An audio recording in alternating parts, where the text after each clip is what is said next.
3 સપ્ટેમ્બરે જીએસટી કાઉન્સિલની બેઠકમાં ટોટલ જે 4 સ્લેબ હતા એના 2 કરી દેવાયા, 5 અને 18%, અને મોટે ભાગની જે ચીજવસ્તુઓના જે જીએસટી રેટ છે એમાં ઘટાડો કરી દેવામાં આવ્યો. એટલે લગભગ 48,000 કરોડ રૂપિયાની ટેક્સ માફી આપી એવું જાહેર કરવામાં આવ્યું. 3 સપ્ટેમ્બર 2025ના દિવસે જીએસટી કાઉન્સિલની બેઠકમાં કેન્દ્રીય નાણામંત્રી નિર્મલા સીતારમણે જીએસટીના દરોમાં છૂટછાટની જાહેરાત કરી, પરંતુ જે શેર બજાર હંમેશા કોઈ પોઝિટિવ કારણ હોય એના વધામણા કરતું હોય, પરંતુ જીએસટીની અંદર આટલો મોટો નિર્ણય લેવા છતાં શેર બજારે કોઈ રિએક્ટ નહીં કર્યો. શેર બજારનો જે ઇન્ડેક્સ છે એ સામાન્ય વધ્યો ઘટ્યો થયો. તો આ બાબતે અમે જાણકારોની પાસેથી જાણવાની કોશિશ કરી કે આખરે એવું તે શું થયું કે જીએસટીમાં આટલો મોટો સુધારો થયો, પૈસા આટલા બધા બજારમાં આવવાના છે, એમ છતાં શેર બજાર કેમ રિએક્ટ નહીં થયું, શેર બજારમાં કેમ નારાજગી જોવા મળી.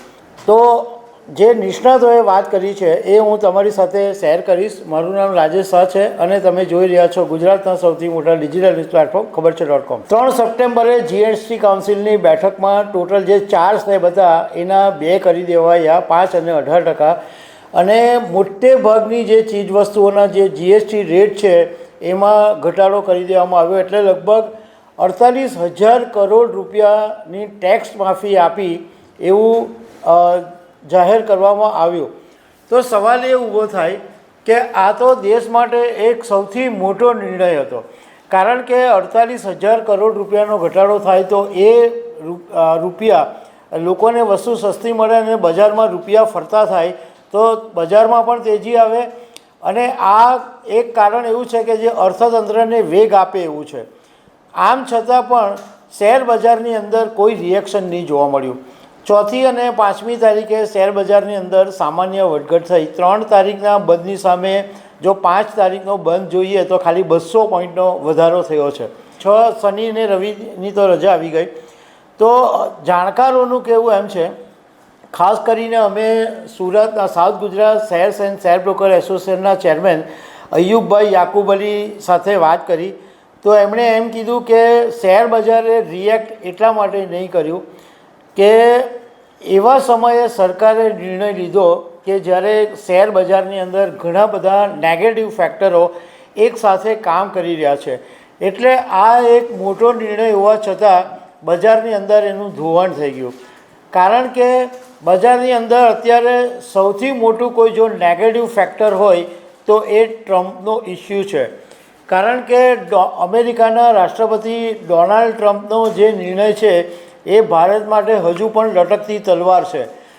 50% ટેરિફ નાખી દીધો, પરંતુ હજુ પણ ચિત્ર ક્લિયર નથી. કદાચ એવું બી બની જાય કે ડોનાલ્ડ ટ્રમ્પનું મગજ ફરે અને ભારત પર 100% ટેરિફ નાખી દે તો શું હાલત થાય. એટલે ટ્રમ્પના ઇસ્યુ વિશે એક લટકતી તલવાર છે. એના માટે શેર બજારે કોઈ રિએક્ટ નહીં કર્યું. બીજું કે સરકારે આ નિર્ણય બહુ પહેલાં કરવાની જરૂર હતી, કારણ કે અત્યારના નેગેટિવ ફેક્ટરો એટલા બધા છે અને આ નેગેટિવ ફેક્ટરની અંદર આ નિર્ણય છે એ હોમાઈ ગયો, એનો કોઈ અસર જોવા નહીં મળી. બીજું અયુબભાઈ યાકુબ અલીએ કીધું કે છેલ્લા 8 મહિનાથી શેર બજાર છે એ કરેક્શન મોડમાં છે. જરાક ઉપર આવે અને પછી શેર બજાર તૂટી જાય છે. મતલબમાં શેર બજાર સ્ટેબલ જ નથી થઈ શકતું, કારણ કે એક પછી એક એવા કારણો સામે આવે છે કે જે શેર બજારને ઉપર ઉઠવા નથી દેતું. એમણે કીધું કે આની અસર એવી પડી છે કે બ્રોકિંગ ઉદ્યોગ ઉપર પણ એક આની ખરાબ ઇફેક્ટ પડી છે. શેર બજારની અંદર ધંધો ઓછો થઈ ગયો છે અને ઘણા બધા ક્લાયન્ટો હવે બજારથી દૂર થઈ ગયા છે. એમણે કીધું કે એસઆઈપીના 42,000 કરોડ રૂપિયા માર્કેટમાં આવ્યા છે.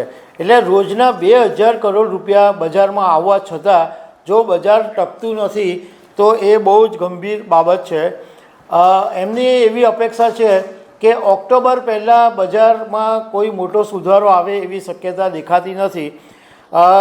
ઓક્ટોબર પછી સુધારો આવી શકે. અને સૌથી મોટું કારણ એ પણ છે કે ભારતે જે પોતાની વિદેશ નીતિ બદલી અમેરિકાથી ચીન તરફ ફોકસ કરી એને કારણે વિદેશી સંસ્થાકીય રોકાણકારો પણ નારાજ છે, કારણ કે ચીન તો આમ પણ પહેલેથી જ ભારતનો દુશ્મન છે અને જે મોટા ભાગના વિદેશી સંસ્થાકીય રોકાણકારો છે એ અમેરિકા સાથે સંબંધ ધરાવે છે, એટલે ભારતની ચીન તરફની વિદેશ નીતિની પણ એક મોટી અસર પડી હોવાનું બજારમાં કહેવાય છે.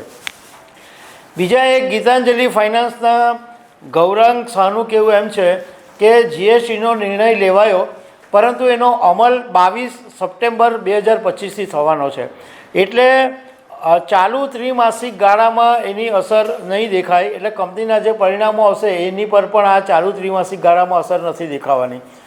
એની જે અસર દેખાશે એ ત્રીજા અને ચોથા ત્રિમાસિક ગાળામાં દેખાશે, કારણ કે કંપનીઓના નફા કદાચ વધી શકે તો એ પછી થોડા સમય પછી શેર બજાર એને વધાવે કે બજારની અંદર ખરેખર ચિત્ર હવે એવું દેખાયું કે પૈસા બજારમાં આવ્યા અને કંપનીનો નફો વધ્યો અને ઓલ ઓવર અર્થતંત્ર તેજીમાં આવ્યું, તો પછી બજાર એને રિએક્ટ કરશે. મોર્ગન સ્ટેનલી, HSBC જેવી સંસ્થાઓએ એવું કીધું છે કે વિદેશી સંસ્થાકીય રોકાણકારો સતત વેચવાલ રહી છે અને 2025માં અત્યાર સુધીમાં 1.42 લાખ કરોડ રૂપિયાનું વેચાણ વિદેશી સંસ્થાકીય રોકાણકારોએ કર્યું છે. એટલે આ બધા જે કારણો છે એને કારણે જીએસટીનો આટલો મોટો નિર્ણય હોવા છતાં શેર બજારની અંદર કોઈ રિએક્શન નહીં આવ્યું. અહીંયા આગળ એક વાતની અમે સ્પષ્ટતા કરી દેવા માંગીએ છીએ કે આ એક ન્યૂઝ છે એટલે તમારી સાથે શેર કર્યા, પણ તમે જો શેર બજારમાં રોકાણ કરવા માંગતા હોય તો તમારા સલાહકારની સલાહ મુજબ જ રોકાણ કરવું જોઈએ. તો દર્શક મિત્રો, આવી અનેક વાતો સાથે અમે તમને મળતા રહીશું. Thank you very much.